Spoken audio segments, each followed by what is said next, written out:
My name's Chris Hay, and I'm going to talk a little bit about my STEM journey.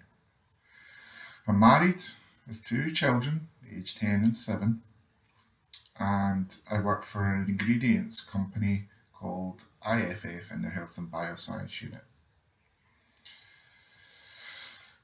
What or who got me interested in that type of work and my journey to get there?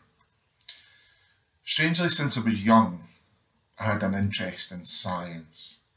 I wanted to be a scientist.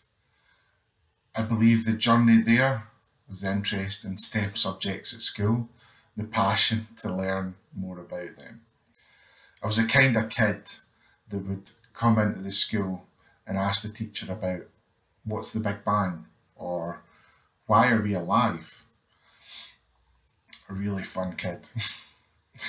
That said, the most interesting things for me were these tiny little creatures that live everywhere on your skin and inside you, called bacteria, some of them, others are yeast, molds, etc. Also, one of my hobbies more in my later years is astronomy. So looking up at the stars and planets, only on clear nights, but which doesn't happen too often in Scotland. But incredible. Seriously, why are there suns and planets? Go figure. Fast forward to my 20s, I got a job in a laboratory as a technician at a local creamery in Lockerbie, where it was the start of my STEM career. What did I have to do to get into the type of work? Was it apprenticeship, college, uni, or some other experience? It was a mixture of luck and passion. It was the right place, right time. I never started my degree till I was 29. In fact, I was 30 right at the start of the Freshers' Week, which was very fun. The first degree was in dairy science, and then I subsequently done a second degree in food science. What is my favourite part of the job? I really enjoy seeing and tasting the benefit of the work. It's incredible when you find new flavours or basically the outputs of what the bacteria, the metabolites of lysis, which is basically like the outputs of the bacteria consuming sugar and giving off flavours. That's what gives everything cultured its flavour, from cheese, its flavour, to beer, it's alcohol. Well, actually beer's yeast, but you catch my drift. Subsequently, do you know that chocolate you can't make it without bacteria? What advice would you give your younger self about my journey to my job?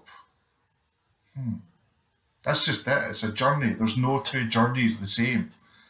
It took me till my mid-30s to truly realise that. My advice would be to try out what makes you passionate and don't be afraid to make mistakes as long as you learn from them. What is the best piece of advice you received about your career journey? I'd say push yourself in what you're passionate about. Ignore the naysayers, obviously. If there's something that's really wrong, then maybe you need to listen to them occasionally, but naysayers will only bring you down. Another one, mental risk assessments. So weigh out the benefits to what the risks are. In fact, that's what took my family and I to Canada, which was an incredible experience. What did you want to be when you were younger? I think I mentioned that earlier. I wanted to be a scientist. I liked Ghostbusters. I felt an affinity to one of the characters called Egon. I also wanted to be a footballer until I was about 10 and realised it probably wasn't for me. Who and what inspires you? Oh, many people over the years, ranging from Ali McCoist and Gavin Hastings when I was younger. I liked Albert Einstein, Richard Feynman. I would say, if you don't know who Richard Feynman is, please Google him. If you have an interest in science, he is the guru towards that. And if you don't have Google, then please read his book, The Joy of Finding Things Out. I promise you won't be disappointed. What was my big break? I don't think I didn't have one big break. I think I had a few breaks. I would say the biggest break was definitely getting the chance to do the first degree, which I spoke about earlier, in dairy science. I would say that the UK cheese industry was educating a lot of people, still are currently. They need the experience, but they also need the educated younger ones to come up through to become the experienced ones. So this was at Reseath and Harper Adams University in Cheshire and Shropshire respectively. The programme was called Eden. I subsequently named my youngest daughter after it.